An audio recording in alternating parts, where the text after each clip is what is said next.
Simon & Schuster Audio presents Mr. Humble and Dr. Butcher, A Monkey's Head, the Pope's Neuroscientist, and the Quest to Transplant the Soul, by Brandy Schillace, read by Jean Ann Douglas. Author's Note. There are times when a story finds you, and not the other way around. This one begins with a telephone call from an old friend.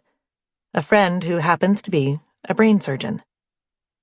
Dr. Michael DeGeorgia invites me to his small square office on the campus of Cleveland's Case Western Reserve University. When I arrive, he kindly asks me to take a seat, because some stories are better told when you aren't in danger of falling over. "I'd like to show you something," he says, reaching into his bottom desk drawer. It's a shoebox, slightly worn. He slides the unassuming package across the desk, and I lift the lid with some eagerness and a touch of trepidation. "It's not a brain, is it?"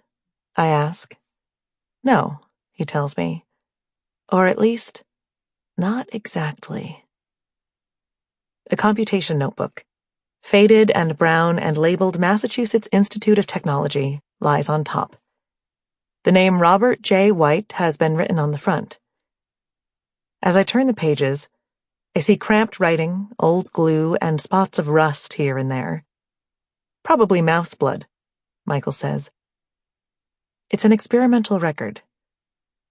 I hold in my hands notes from a long journey, one that would take its creator from early experiments on mice and dogs to bizarre surgeries on monkeys, and a daring attempt to relocate the still-living brain. "He tried to transplant a head?" I ask. "He didn't try," Michael corrects me. "He succeeded, and no one has ever really told the tale. At least, not until now." What follows is perhaps the strangest story I have ever encountered. It's ample proof of the old adage that the most peculiar tales are often the truest, and that the most haunted and fertile story ground lies inside the human mind, with all its curiosity, desire, daring, and dread. Introduction. Meet the Resurrection Men. The brain.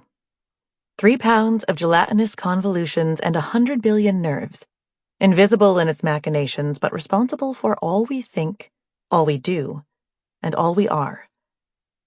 So long as we have our consciousness, then we are we. Sample complete. Ready to continue?